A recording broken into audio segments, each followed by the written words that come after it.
I want to believe it was a lone gunman who was a tranny or something.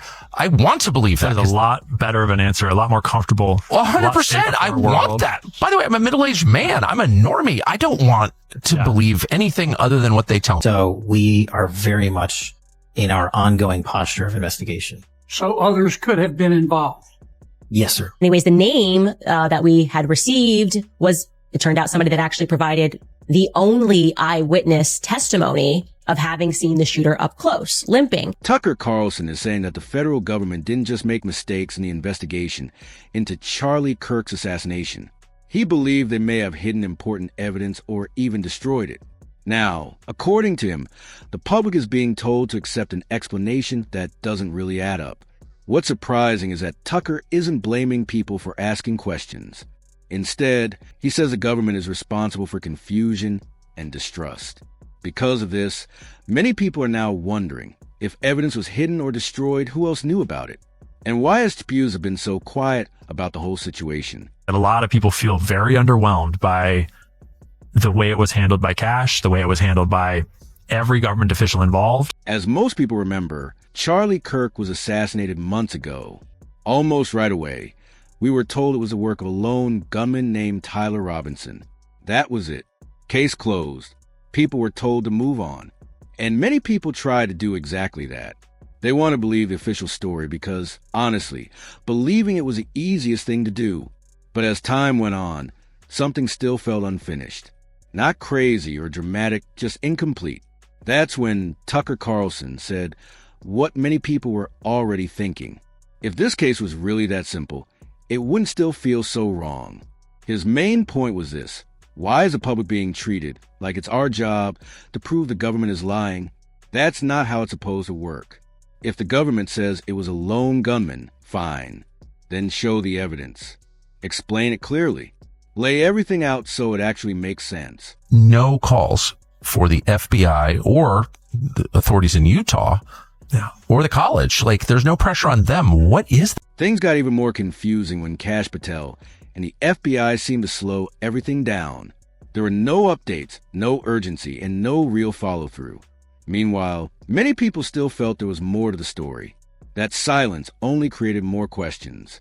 When a case this serious suddenly goes quiet, people don't see it as confidence. They see it as avoidance. I know what that feels like, and that's why as the FBI director, I'm committing to not ever have that ever happen again, but I'm also committed to fully investigating what was done, and that matter is still ongoing. Then there's a part involving Erica Kirk, which made a lot of people uneasy. Even if they didn't want to admit it, she publicly forgave the shooter. And to be clear, forgiveness itself isn't wrong, that was her choice. But what bothered people was the timing. She did it before there was even a conviction. To many, that didn't feel like closure. It felt more like a signal, almost like saying, this is the story. This is how it ends. Stop asking questions. Then there's the video, which might be one of the biggest red flags in the entire case. Tucker talked about surveillance footage that supposedly shows a shooter running across a roof. The public has seen part of that video, but not all of it. That's where people get stuck. Why release only a short clip? Why not show the full video and let everyone see it themselves? If there's nothing suspicious, then there should be nothing to hide. Unless there's something the federal government knows that they don't want the public putting together just yet. And so it's like, if you have the video of the shooter running to get off the roof, you have the video of him taking the shot. And so it's these little things where you don't take that step to release the evidence that is so in our faces, to just give a little bit of trust to the public, to clarify things. It's like, why don't you take this step for trust? Because like you're saying, it's their job to prove these. Then there's a question of motive, which is still basically unknown. So far, we don't really know why Tyler Robinson did this. Was it because of his beliefs? Something personal? Or did he just suddenly decide to do something that would ruin his life? No one has explained it in a way that feels real. This wasn't a split-second act, it was planned. But okay, was he transgender? Was he on hormones? How do you go from being this seemingly normal person to murdering a stranger with almost a dead certainty you'll be punished, you'll spend life in prison or be executed for it? Like, that's a lot. That's a deep commitment, okay? Yeah. And I'm not saying it doesn't happen. Of course it does, but like, how did it happen in this case? Yeah, and tell us the facts, right? Yeah. And it's like, shut up. And that's why the official story starts to feel suspicious. Authorities say they can't share more details because it might influence the jury. But Tucker, who's covered crime for decades, says that doesn't make sense because usually law enforcement shares their version of events early on. Well, you wouldn't want to taint a jury pool. That's the dumbest thing I've ever heard. After all of this, Tucker mentioned something that made things feel even more uneasy. He said he actually knew Charlie personally, not just from TV or events. According to Tucker, Charlie believed in asking questions. He liked it when people challenged things. He wasn't the type to want blind trust or silence. So, seeing people get attacked or shut down just for asking questions about Charlie's death, Tucker said, goes completely against who Charlie was. I never say this, but I just will say I knew Charlie really well. Like not just green room friends. Like I know him really well, and loved him. And I know for a fact that his whole life was testament to this. He was for inquiry, honest questions. So people like, oh, just asking questions. Charlie be like, yeah, just asking questions. Yeah. As is my birthright. Yeah. As an American. If Charlie really believed in questioning power, systems, and official stories, then why is everyone now being told to stay quiet? Why does asking questions suddenly make you the bad guy? While the public is being told there's nothing more to look into, Candace Owens made a claim that stopped a lot of people in their tracks.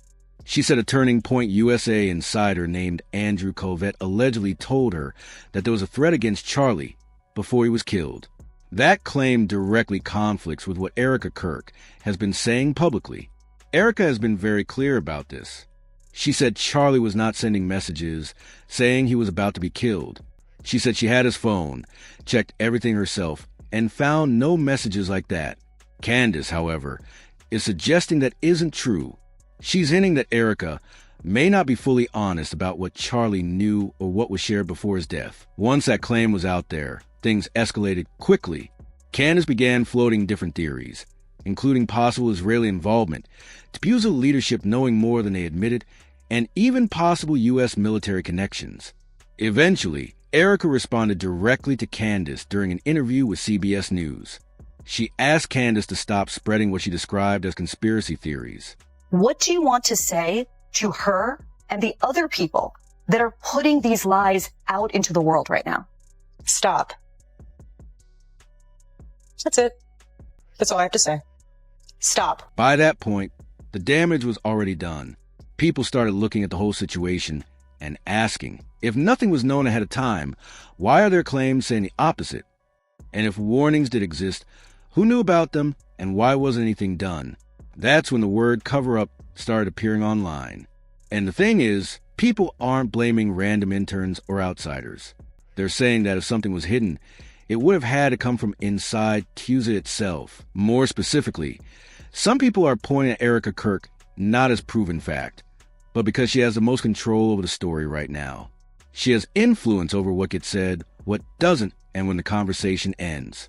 And at this stage, it feels like it's only a matter of time before the full truth comes out.